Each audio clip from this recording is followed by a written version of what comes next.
participación de su compañera?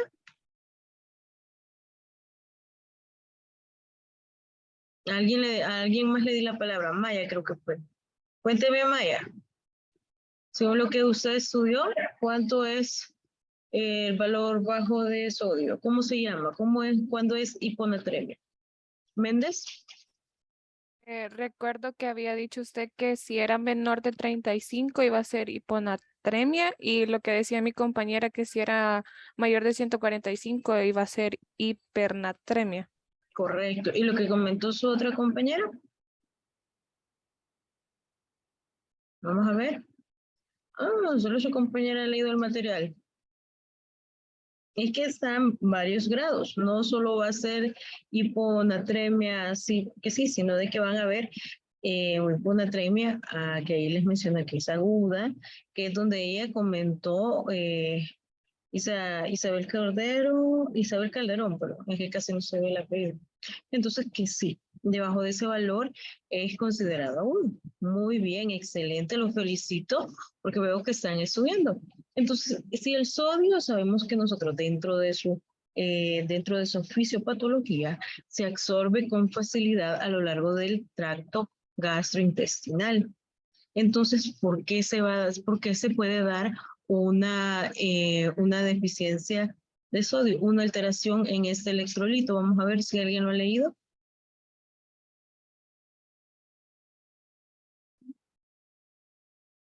¿Por qué se debe?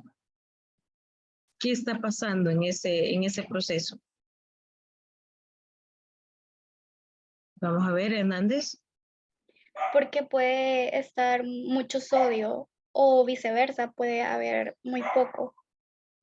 Correcto, pero para que eso se dé, ¿qué ha pasado en el cuerpo? ¿Se recuerdan de que yo les comentaba de que hay una un eje hipotálamo hipófisis encargado de regular varios mecanismos? También se los comenté cuando vimos los trastornos tiroideos. Entonces, de acuerdo a eso, vamos a ver que hay receptores, hay osmoreceptores, que van a ser los encargados como se dice, de estas alteraciones, de percibir estas alteraciones, y es cuando el cuerpo empieza a hacer una retroalimentación, algunas veces positiva, algunas veces negativa, de acuerdo a la fisiopatología de la enfermedad. Muy bien. Vamos a ver. ¿Otra participación? Doctora, sería lo del seno carotidio de la regulación del agua. Correcto. Entonces, si el agua está alterada, entonces también pueden estar alterados los electrolitos, porque hay enfermedades que van a llevar a eso.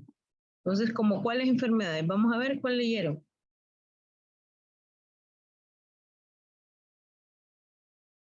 ¿Cuál es la primera enfermedad que da esta alteración? Vamos a ver, Chavarrías. No sería la diarrea y el vómito. Correcto, diarrea y vómito. Entonces son de las principales que nosotros vimos para la deshidratación y que también puede llevar a alteraciones electrolíticas. Por eso es que nosotros después tenemos que calcular, bueno, tenemos que saber el suero que vamos a ocupar para la restitución de líquidos. Muy bien. Bueno, entonces, recordando un poco del sodio, recordemos que es un mineral corticoide que va a aumentar el transporte de sodio al organismo y es muy importante. La presencia de glucosa mejora la absorción de sodio debido a que en nuestro sistema hay un cotransportador que yo les expliqué que hay proteínas especiales y una de ellas es un cotransportador que permite que se dé este transporte con el agua, y esta es la razón de incluir sodio y glucosa en algunos sueros orales. Por eso es que muchas veces ustedes han escuchado de que sacan sueros de diferentes sabores, pero no son los recomendados. ¿Por qué? Porque si ya le agregan más glucosa, más azúcar de lo normal, entonces ese suero no nos está ayudando para los requerimientos que necesita el paciente. Por eso es importante que nosotros conozcamos por qué es importante que cada uno de los sueros lleve una concentración adecuada tanto de glucosa, de sodio, de cloruro, para que puedan podamos hidratar a la persona, ¿verdad? Que no se altere más su estado de salud. Muy bien. ¿Alguna duda hasta este momento, jóvenes?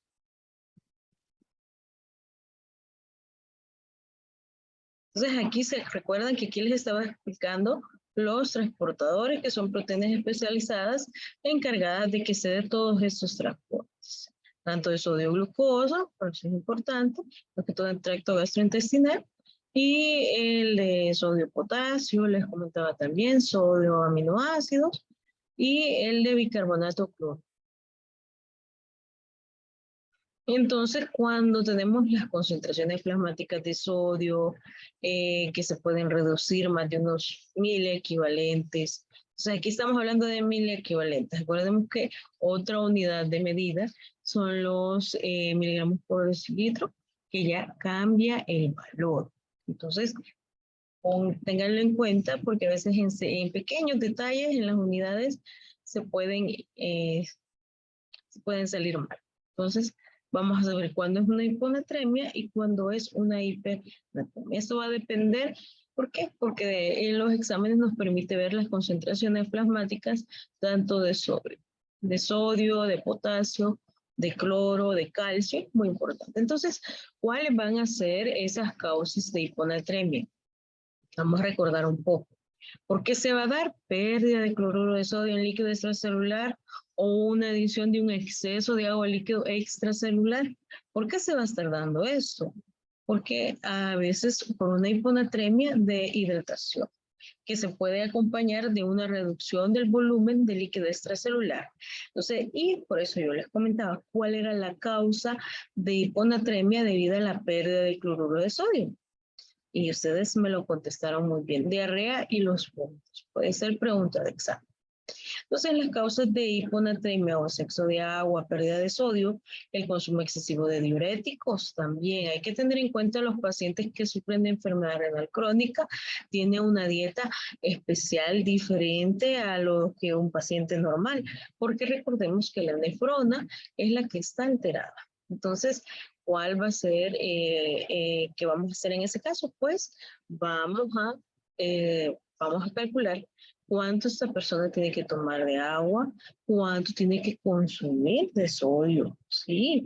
No es lo mismo que una persona normal. Entonces, va a ir de acuerdo a sus requerimientos nutricionales. Entonces, el consumo excesivo de diuréticos, ¿a qué nos va a llevar?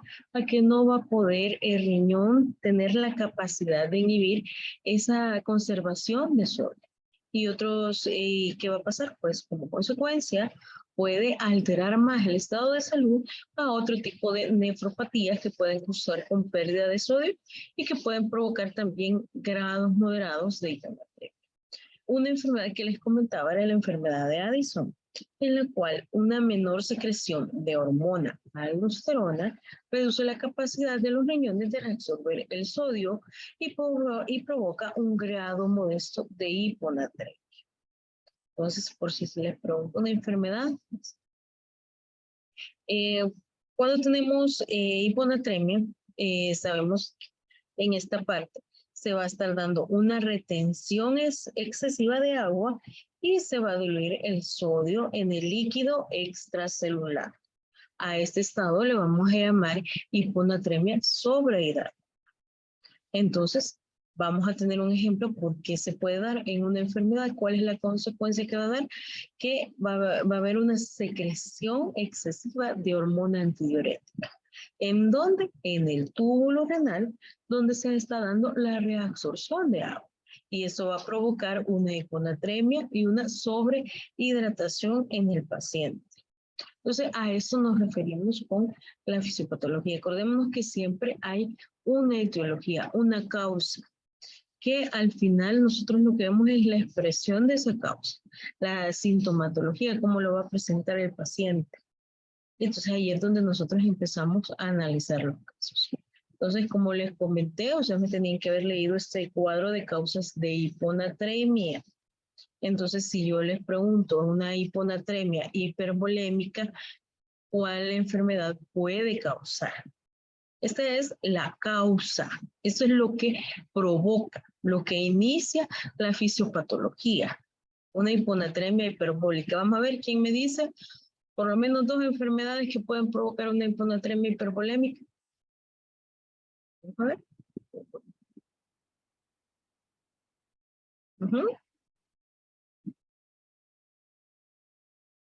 Vamos a ver, Torres. De la hiponatremia, hipervolemia, está preguntando, ¿verdad, doctor? Puede ser una insuficiencia renal, una cirrosis, una insuficiencia cardíaca. Insuficiencia cardíaca, muy bien. Y cirrosis, excelente. Lo que usted está viendo no es insuficiencia renal, sino que es síndrome nefrótico. Dentro de las nefropatías es muy diferente. Igual ¿cómo se llama? Insuficiencia renal, también tenemos otra que es la insuficiencia renal aguda. O sea, esa nosotros fisiopatológicamente hablando se le llama lesión renal aguda. Ya la insuficiencia ya se le llama una lesión renal crónica. Diga. Solo para aclarar unos términos. Muy bien. A la manita. Ajá, ok, muy bien. Excelente. Entonces vamos a ver otra participación que no sea su compañera Torres, sino de que alguien más que me pueda participar y decir una de las causas de hipernatremia, permítanme, ya voy a preguntar, una de las causas de hipernatremia por déficit de agua y sol. Vamos a ver, Vanessa Macía. Hola, buenas tardes. Sí, yo había leído de que también esto puede provocar como una inflamación cerebral que puede provocar el estado de coma, ¿verdad? Por lo de Sí. disminuye. Perdón, no le Por lo escuché. porque el sodio disminuye rápidamente. ¿O estoy Correcto. equivocada? Correcto, porque si hay sodio en exceso, ¿qué va a pasar? En los compartimentos.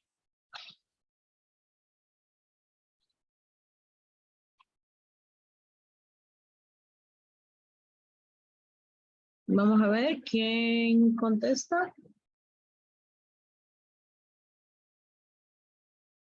Vamos a ver. Alguien que no haya participado.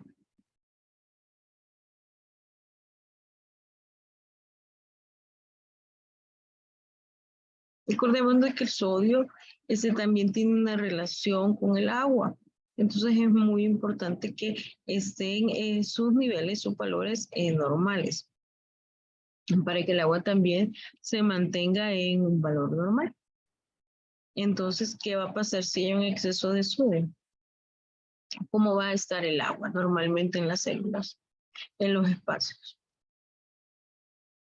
¿Va a haber menos agua o vamos a tener más agua? No creo si les enseño la imagen de la célula. Vamos a ver. Ajá.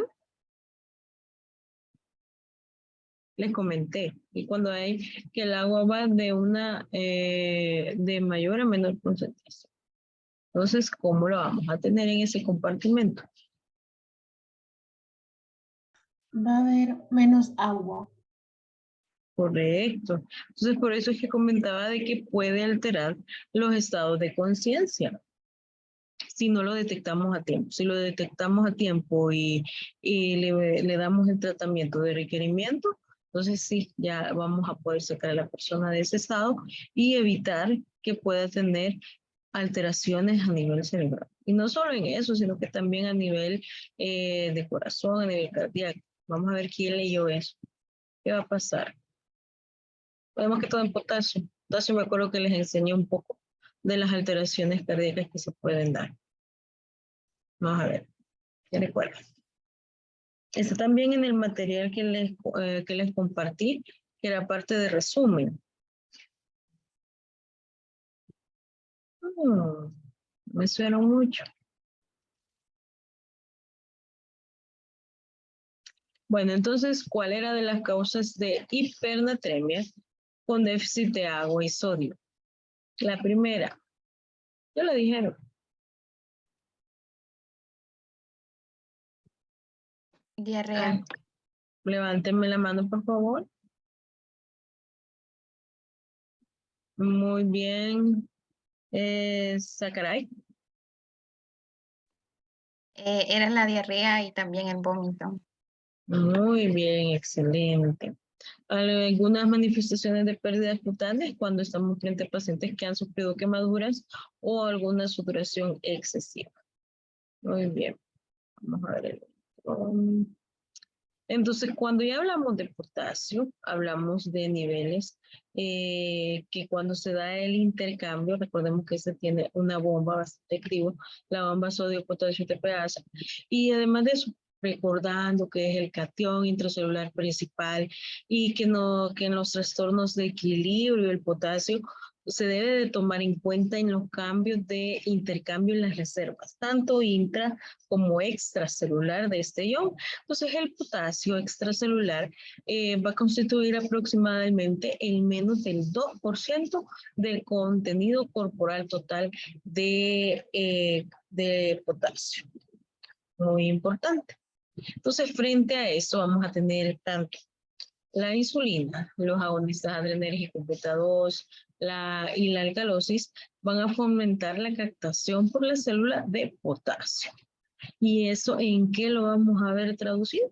En acidosis, en una insulinopenia o hiperosmolaridad aguda. Entonces, ¿qué se necesita en esta parte?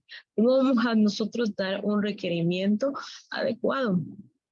Pues ahí es donde nosotros vamos a analizar el caso y vamos a elegir un suero que tenga mannitol o glucosa al 50%. ¿Por qué?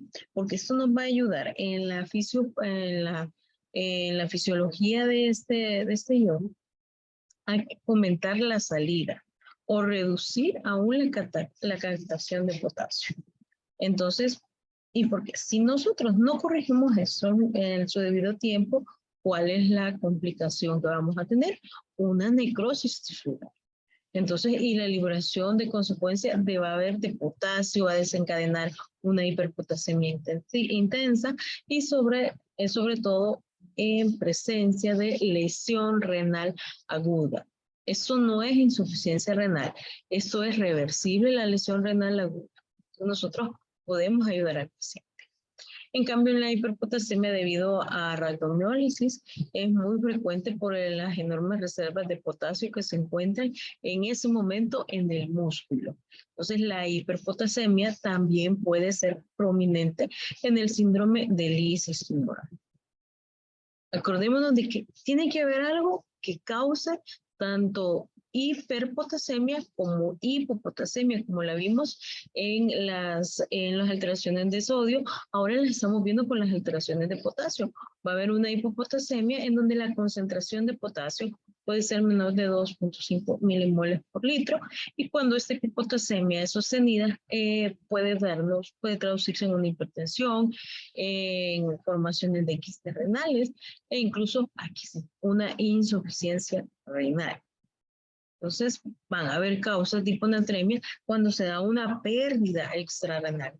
Como cuáles enfermedades pueden dar este tipo de pérdidas extrarrenales. En primer lugar, diarrea. El otro, abuso de laxantes. El otro, la sudoración. Y entonces nosotros tenemos que corregirlo a tiempo para que eso no se dé. Otras son las pérdidas renales, que es con acidosis metabólica, acidosis tubular renal distal, y otros que serían la cetoacidosis diabética. Entonces, con ellos vamos a tener mucho cuidado con los requerimientos hídricos. Muy bien, entonces el potasio vamos a ver que es muy importante, al igual que el sodio, para poder tener los niveles adecuados. Y se acuerdan, esto se los presenté al principio cuando vimos un poquito sobre composición corporal, donde la hiperpotasemia es una de las alteraciones electrolíticas más preocupantes. ¿Por qué?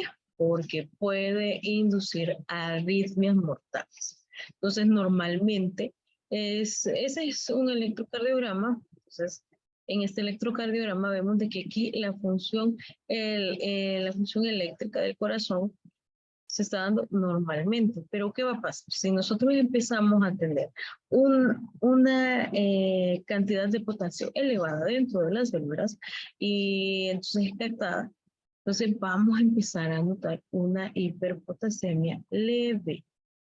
Leve. Miren cómo está. Miren. Eso es normal. Ven todos las ondas que tiene el electrocardiograma y no está alterado. Pero en este sí, cuando ya tenemos una hiperpotasemia leve. ¿Y por qué? Porque está alterando esa conducción eléctrica del corazón y nos puede provocar una arritmia mortal. Pero aquí está leve y podemos corregirlo. Pero si esto sigue y esta elevación sigue más y más, podemos tener una hiperpotasemia moderada, en donde vemos que ya las ondas se están perdiendo, tanto la onda P, el complejo QRS, pero cuando vamos a la onda P, miren cómo está alterada. Entonces, si vemos de que ya tiene otra onda. El otro es la hiperpotasemia intensa, en donde vemos que el complejo QRS está alterado. Ya no tenemos el segmento QT, lo vemos alterado, no existe. Entonces, ¿qué va a pasar? Esa persona puede morir de un paro cardíaco, bradiarrítmico. Entonces, ese es el problema cuando está prolongada esta parte. Este es el complejo QRS normal y aquí está alterado, está más prolongado. Muy bien. Eso lo traigo para que ustedes puedan comprender un poco de cómo se da la fisiopatología de esta enfermedad.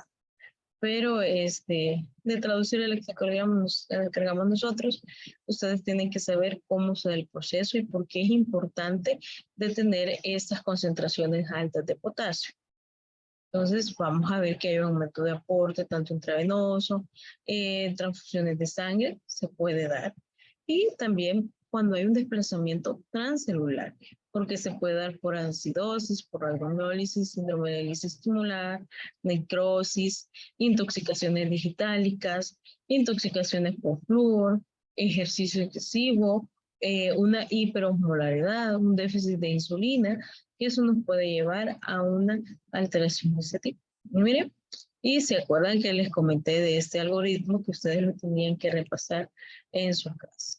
Después teníamos calcio, que la mayor parte de calcio en el cuerpo se encuentra en la matriz ósea y solo menos de 1% lo contiene el líquido extracelular. Entonces el calcio sérico va a tener 3 formas de unión, que les comentaba que uno es unido a proteínas, un 40%, otro unidos a fosfatos y otros aniones, que sería un 10%. Tenemos los iones ionizados, que es un 50%. Todas son las 3 formas en que podemos encontrar el calcio.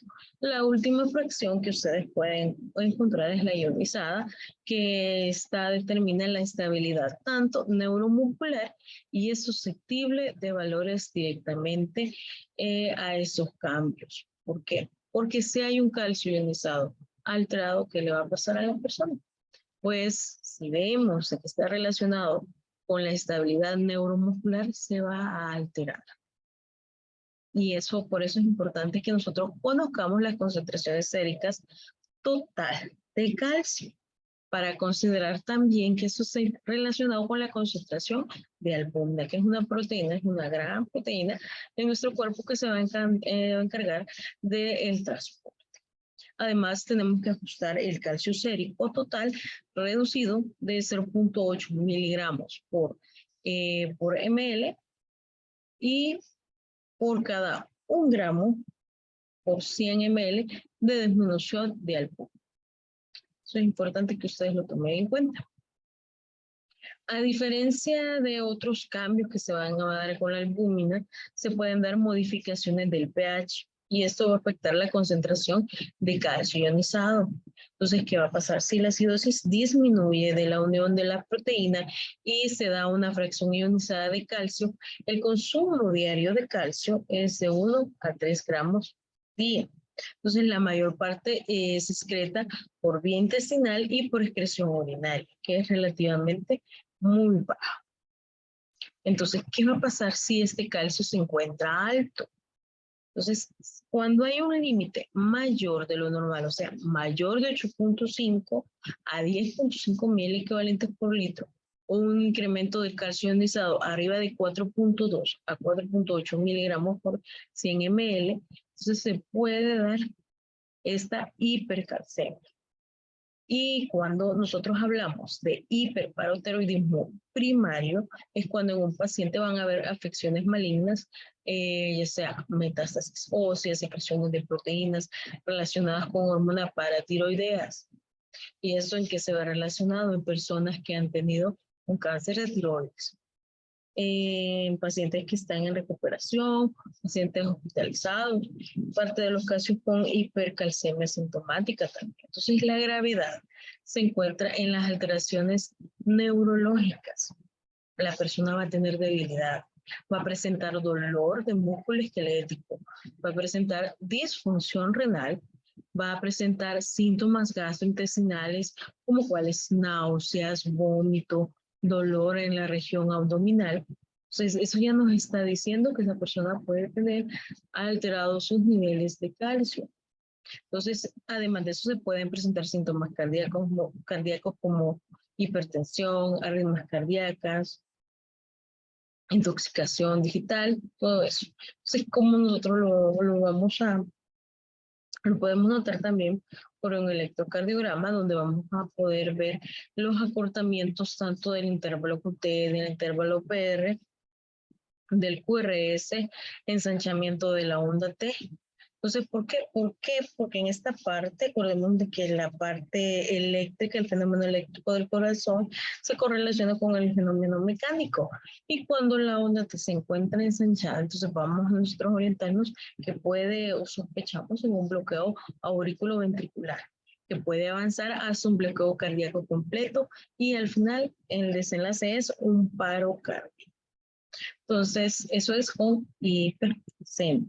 Ahora vamos a la otra parte, hipocalcemia, donde vamos a ver las concentraciones séricas de calcio menores de 8.5 mil por litro y una disminución del valor del calcio ionizado. O sea, va a haber un valor de menos 4.2 miligramos por 100 ml. ¿Y cuáles enfermedades nos pueden causar una hipocalcemia? Pues pancreatitis, infecciones de los tejidos blandos, como cuáles, una fascitis necrotizante, insuficiencia renal, así como decía su compañera, fístulas, pancreatitis y del intestino delgado también. La hipoparatiroidismo, el síndrome del choque tóxico, anomalías en las concentraciones de magnesio y síndrome de lisis tumoral. El magnesio también está bastante relacionado con la hipocalcemia. ¿Y por qué? Porque vamos a poder también observar otras enfermedades como la hiperpopatemia por síndrome de lisis tumoral o rhabdomiólisis. Entonces, la fracción ionizada por debajo de 2.5 miligramos, vamos a poder nosotros detectarlo en la paciente. El paciente va a presentar una sintomatología y lo vamos a poder envejecer. Una de ellas es la parestesia de la cara y de las extremidades, calambres musculares, espasmos carpopedálicos. Entonces, tetanía y convulsiones. Eso es lo que vamos a poder evidenciar cuando un paciente tiene bajo el potasio. Entonces los pacientes van a mostrar una hiperplexia, el signo de... hay un signo que es muy característico en estas personas y es que cuando van a presentar un espasmo cuando se golpea el nervio facial. O sea, a ese signo le decimos signo de Schomburg, perdón, el signo de Bostek, que en nosotros vamos a poder evidenciar eso. Pero quiero ver si les traje imagen. Bueno, otro es el signo de Troughton positivo, que es un espasmo que se va a aplicar presión en los nervios y vasos de las extremidades superiores, como con el manguito del electromanómetro. Entonces ahí también me va a dar positivo. Otro de los electrolitos que pueden alterarse es el magnesio, que es el cuarto cation más común del cuerpo y es el tercer cation intracelular más frecuente. Se va a encontrar en un 50-60% del magnesio corporal en el hueso, donde sirve como una reserva y un 30% es intercambiable, permitiendo el movimiento al espacio extracelular. Entonces, este magnesio intracelular va a estar unido a proteínas y vamos a tener un 25% que va a ayudar en el intercambio de los electrolitos. Entonces, las concentraciones plasmáticas pueden variar de magnesio de 1.5 a 2.3 miligramos por decilitro y puede ir de 1.2 a 1.9 miliequivalentes. Si hablamos de miles por litro, entonces ya estamos hablando de 0.62 a 0.94 milimoles por litro. Así que es importante que ustedes se fijen en las unidades de medida. El del 30 al 50% del magnesio en la dieta se absorbe. Tiene una buena fuente de magnesio de la dieta. ¿Cuáles van a ser? Magnesio, ¿cuáles son? Verduras, perdón, los cereales, las nueces, las carnes. Entonces ellos van a ser parte importante en nuestra nutrición con magnesio. Entonces también se encuentran grandes cantidades en algunos laxantes, enemas, 14 concentrados para los trastornos de sobredosis y antiácidos. Entonces también está presente de forma habitual en la nutrición parenteral total y en los recién nacidos puede recibir altas cantidades a través de la placenta si los niveles maternos son elevados. Solo los riñones secretan el exceso de magnesio, pero esa capacidad está disminuida en pacientes con insuficiencia renal crónica. Recuérdenlo. Entonces, dentro del magnesio, la hipermagnesemia leve puede aparecer en una insuficiencia renal crónica, en la hipercalcemia, hipocalciuria familiar y en la cetoacidosis diabética. Entonces, la ingesta de litio, que en el síndrome de la leche y alcalinos, y en el síndrome de lisis tumoral. Entonces, la hipermagnesemia en la cetoacidosis diabética ocurre a pesar de la intensidad de depresión intracelular de magnesio. Entonces, va a ser representativo por pérdidas urinarias. La hipomagnesemia va a ser frecuente en pacientes que están hospitalizados. Mayormente van a ser asintomáticas. Entonces la detección requiere de alto grado de sospecha en el que de magnesio que no se mide en la mayoría de los análisis básicos de química sanguínea. Entonces la hipomagnesemia puede ser resultado de alteraciones en el consumo, en la expresión renal o pérdidas patológicas. El ion magnesio es esencial para el funcionamiento adecuado de muchos sistemas enzimáticos. Además de eso, las deficiencias graves pueden causar delirios y convulsiones en la persona. Además que esa deficiencia se va a caracterizar por una hiperactividad neuromuscular y del sistema nervioso central. Entonces, la hipomagnesemia no solo es importante por estos efectos en el sistema nervioso, sino porque puede producir también hipocalcemia y en ocasiones hipopotasemia persistente.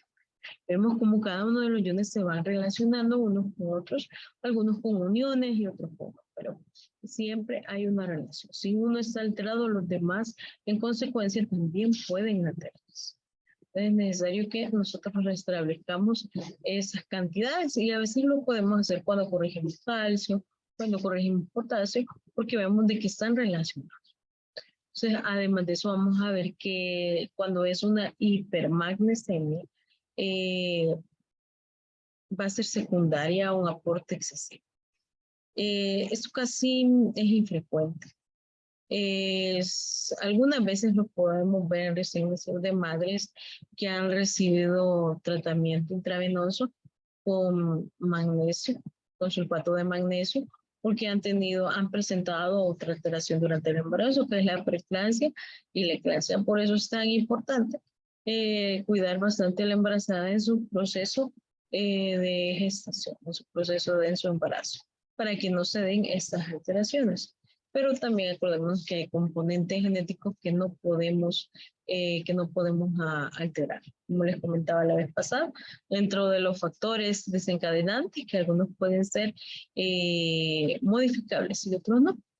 Entonces, eso mismo va. Muy bien. Entonces, como les comentaba, el paciente puede sufrir también de insuficiencia renal crónica en esta parte. Muy bien, y los sistemas que van a estar alterados, tanto de magnesio como en potasio, en calcio. Miren, aquí está resumido, solo los traje así resumido para que ustedes puedan ver. Otro es el anión divalente, el intracelular y abundante en las células metabólicamente activas, que es el fósforo. El fósforo, va a mantener una generación de energía en forma de glucólisis o productos de fosfato con alto contenido de energía, el fosfato de adenosina, y sus concentraciones se controlan rigurosamente por medio de la excreción renal. Ya ven cómo el riñón tiene su papel fundamental en cada uno de esos. La hiperfosfatemia es una causa de alteración y puede disminuir la excreción urinaria e incrementar el consumo o la movilización de andrógenos del fosfato. Además de eso, el hipoparatiroidismo o el hipertiroidismo también disminuye la excreción urinaria de fosfato y se puede dar origen a una hiperfosfatemia. Mayormente la liberación de fosfatos no va a estar relacionado con condiciones clínicas, destrucción celular, como enfermedades como rhabdomiólisis, síndrome del lisis tumoral, hemólisis, septicemia y hipotermia.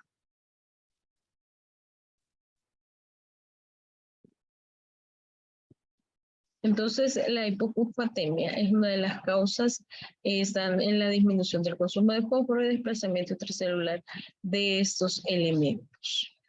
Entonces, como resultado, se van a presentar manifestaciones clínicas de hipofosfatemia hasta las concentraciones que disminuyen de manera notable. Y parte importante de todo esto es la presión osmótica, que les comentaba en la clase de composición corporal, que tenemos actividad fisiológica de los electrolitos. En solución va a depender del número de partículas por unidad de volumen, del número de cargas eléctricas por unidad de volumen y del número de iones con actividad osmótica por unidad de volumen. Esas concentraciones es las que nosotros expresamos en términos de actividad, combinación química o equivalentes. Un equivalente de un ion en su peso anatómico expresado en gramos, dividiendo su valencia. Entonces, un equivalente de peso atómico o en gramos por valencia. Entonces, todo eso es muy importante para que nosotros lo podamos ver y que estos movimientos se determinen con las concentraciones de solutos en ambos lados de la membrana. Y así, recuerden que tenemos la fórmula de osmolaridad para esta presión osmática. Vamos a ver, ¿quién me recuerda cómo era la fórmula de osmolaridad? ¿Torres? Sería osmolaridad igual a 2 por sodio más glucosa entre 18 más, ese se me olvida, el nitrógeno ureico en sangre. Nitrógeno ureico entre 2.8. Correcto. Entonces, para que no se confundan, primero realizan las operaciones en paréntesis y después ya solo suman para no complicarse. El valor de sodio que le dé, porque para hacer este cálculo necesitamos un examen de química sanguínea. Entonces vamos a agarrar el valor de sodio, el valor de glucosa y el valor de nitrógeno ureico en sangre. Esos valores, por ejemplo, el de 2 lo vamos a multiplicar por el valor de sodio. Entonces, y glucosa lo vamos a dividir entre 18. Y lo vamos a dividir entre 2.8. Entonces, muy importante. Doctora, entonces sería 2 por sodio, no 2 veces. Ah, Sí, ¿verdad? 2 veces Ajá. sodio. Ujú. Ujú, 2 por sodio, muy bien. Entonces, digamos de que usted tiene un examen. La paciente le ha salido, la paciente le ha dado un valor de 137 mil equivalentes por litro de sodio. Tiene de glucosa en ayunas le tomaron y tiene un valor de 110 miligramos por decilitro. Y el boom de esta paciente que va a ser de unos, quiero ver, sería de unos 8 mil equivalentes. Vamos a ver, ¿quién tiene la respuesta?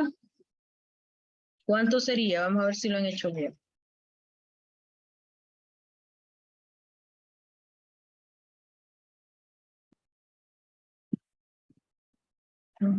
¿Quién tiene la respuesta?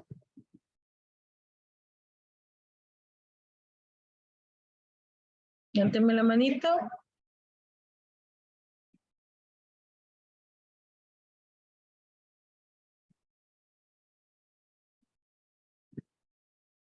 Podemos ocupar 2 decimales después del punto para estas operaciones.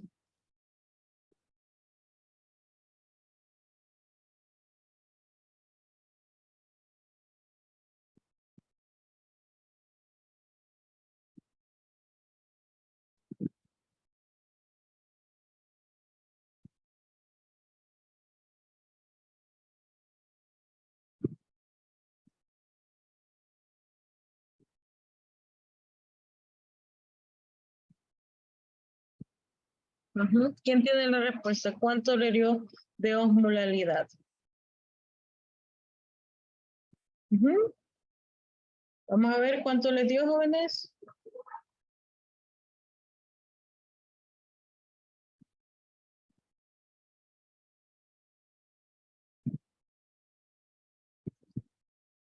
¿Cuánto le dio?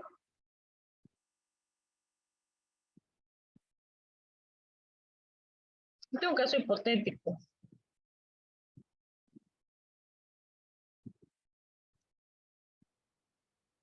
Bueno, sigamos, porque quiero terminar esto para seguir con la otra clase. Después me dicen cuánto le dio.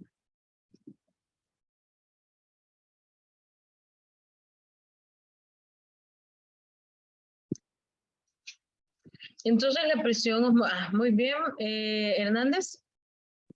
Doctora, yo lo hice, pero no sé si está en lo correcto. 286.92 miliosmoles. Muy bien, excelente. Y entonces, ¿cuánto es el valor normal de la osmolaridad que les dije en la clase de composición corporal? ¿Está normal o anormal? Normal. Correcto, está normal, es un paciente normal. Entonces, estamos bien, ¿verdad? Entonces, muy bien, jóvenes. Excelente. ¿Alguien le dio diferente?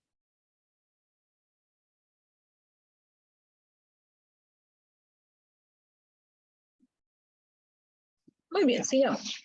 Entonces, con las concentraciones de sodio en líquido extracelular pueden aumentar. No, esto no lo van a poder ver en su presentación. Okay. Entonces, las concentraciones de sodio en el líquido extracelular aumentan y habrá un desplazamiento de agua al espacio intracelular al extracelular.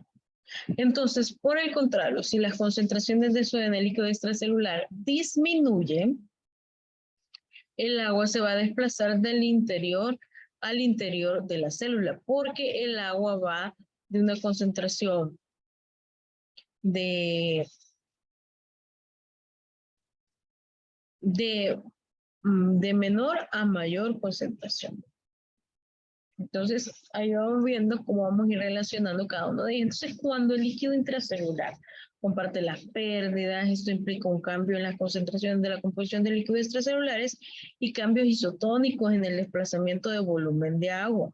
Entonces, el control de volumen se vuelve algo primordial para que se dé una buena hidratación. Entonces, ¿y quiénes son los encargados de percibir estos cambios de volumen? Los osmoreceptores. por los vasoreceptores. Entonces los hormoreceptores son sensores, especializados en la detección de las variaciones pequeñas de osmolaridad de los líquidos y originan cambios en la sed y en la diuresis a través de los riñones. Entonces, cuando aumenta la osmolaridad plasmática, se estimula la sed. Y vamos a empezar a comprender cómo se da todo este mecanismo fisiopatológico. Y entonces, si nos da este reflejo de la sed, se incrementa el consumo de agua. Se estimula a que el hipotálamo, ¿se acuerdan cuando estaba el eje hipotálamo hipófisis? Para que secrete vasopresina, la cual aumenta la reabsorción de agua por parte de los riñones, porque es la única forma que tiene el cuerpo de captar. Entonces, estos dos mecanismos que normalizan la osmolaridad del plasma va a estar liderado por los vasoreceptores que modulan también el volumen de respuesta a cambios de presión, volumen circundante, mediante los sensores de presión especializados, situados en donde, en el callado de la aorta y los senos carotídeos. Muy bien, excelente. ¿Quién me dijo dónde están localizados esos sensores? Entonces, la respuesta de los vasoreceptores son tanto neuronales, ramas simpáticas y parasimpáticas, como hormonales, que comprometen el sistema renina-angiotensina-aldosterona, el pectón natriurético y las prostaglandinas renales. Entonces, el resultado de la alteración de excreción de sodio, de la excreción de agua libre, es el restablecimiento del volumen normal. Entonces, el equilibrio osmótico se mantiene entre los líquidos intracelular y extracelular. Entonces, la osmolaridad del líquido intracelular va de 182, entonces va a ser normal. Entonces, así vamos a tener líquidos isotónicos, hipotónicos e hipertónicos. Entonces, ¿por qué? Porque van a hacer una diferencia de concentración de solutos no difusibles del líquido extracelular sobre el volumen celular. Entonces, en esta figura se las traigo de la fisiopatología. No sé si algunos ya la habrán visto, esta figura. Entonces, ustedes pueden notar que en ella, si una célula se coloca en una solución, aquí está la célula normal. Entonces vamos, que si una célula la colocamos en una solución de solutos no difusibles con una osmolaridad de 282 milimoles por litro, la célula no se encogerá ni hinchará porque la concentración de agua en los líquidos extracelulares e intracelulares va a ser igual. Y los solutos no pueden entrar ni salir de la célula. O sea, aquí es normal. Aquí estamos bien. Pero ¿qué va a pasar si esta solución es isotónica? Entonces, entonces vamos a decir que esta solución es isotónica, porque no se encoge ni se hincha la célula. En cambio, cuando tenemos una solución isotónica con una solución de cloruro de sodio al 0.9%, la solución de glucosa al 5%. Estas soluciones son importantes en la medicina, más que todo para infundirse en la sangre sin poner en peligro el equilibrio osmótico entre el líquido intracelular y extracelular. Ahora nosotros comprendemos por qué es importante conocer estas cantidades. Entonces mantengan esta imagen en su mente porque vamos a ver soluciones hipertónicas e hipotónicas. Entonces, cuando tenemos la misma célula, pero si la colocamos en una solución hipotónica, en donde vamos a tener una menor concentración de solutos no difusibles, que va a ser menor de 282 milimoles por litro, el agua se va a difundir ¿hacia dónde? Hacia el interior de la célula. Entonces, ¿qué va a pasar? Se va a continuar difundiendo el interior de la célula y va a diluir el líquido intracelular. Y este líquido extracelular hace que ambas soluciones tengan la misma osmolaridad, pero esa solución va a hacer que la célula se hinche cuando estamos en una solución hipotónica. Entonces, las soluciones de cloruro de sodio con una concentración menor de 0.9 son hipotónicas. ¿Y qué van a hacer? Hinchar a la célula. ¿Y eso qué significa? Que el agua se difunde hacia el interior de la célula, no está en el exterior. Entonces, ¿qué va a pasar? Entonces, no se va a estar distribuyendo bien los solutos. ¿En qué momento lo vamos a dar? Cuando puede ser que tengamos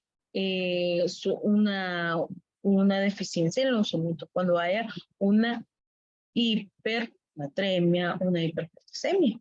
Lo podemos jugar. Pero ¿qué pasa cuando ese líquido se va a una solución hipertónica? El soluto, ¿qué va a pasar? La solución mayor de solutos no difusibles en el agua saldrá de la célula. Entonces, hacia el líquido extracelular. Entonces, concentrado en el líquido intracelular, eso va a diluir el líquido extracelular. En este caso, la célula se concentrará hasta que las dos concentraciones sean iguales. ¿En cuáles soluciones vamos a tener este ejemplo? En las soluciones de cloruro de sodio mayor de 0.1% que son hipertónicas.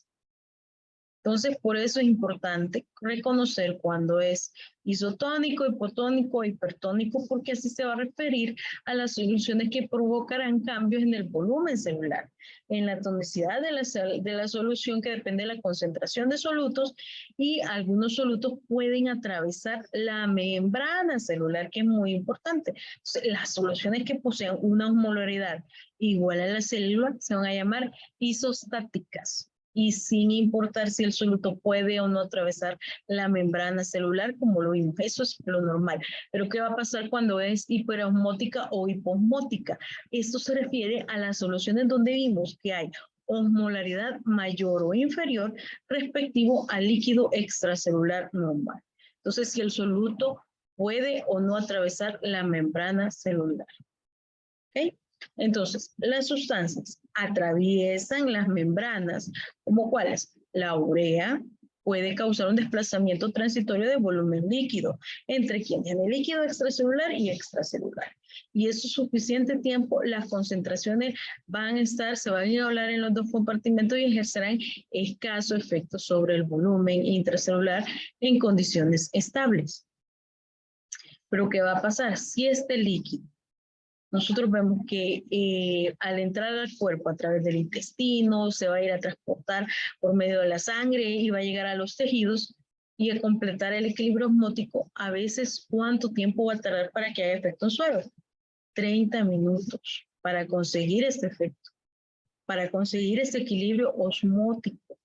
Porque todo el cuerpo, tras beber el agua, tiene que esperar 30 minutos para conseguir ese equilibrio. ¿Estamos comprendiendo un poquito cómo es lo de las soluciones?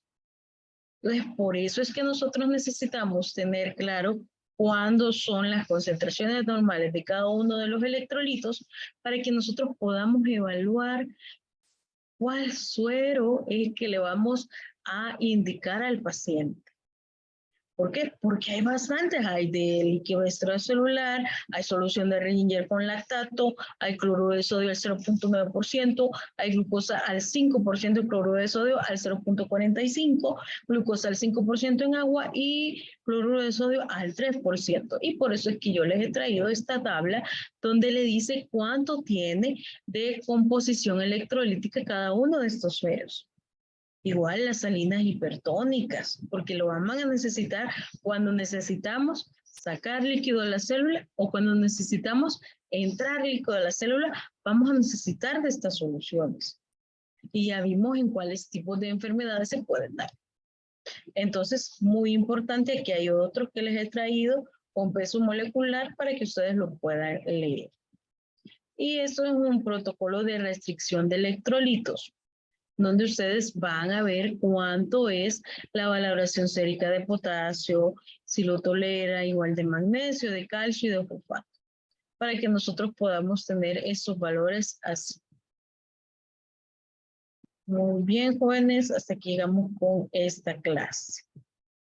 Vamos a ir a la siguiente, por favor, sálganse de esta clase y ya vamos a la siguiente. Yo sé que he ido un poco rápido, pero era para mantenernos con la dinámica de los temas.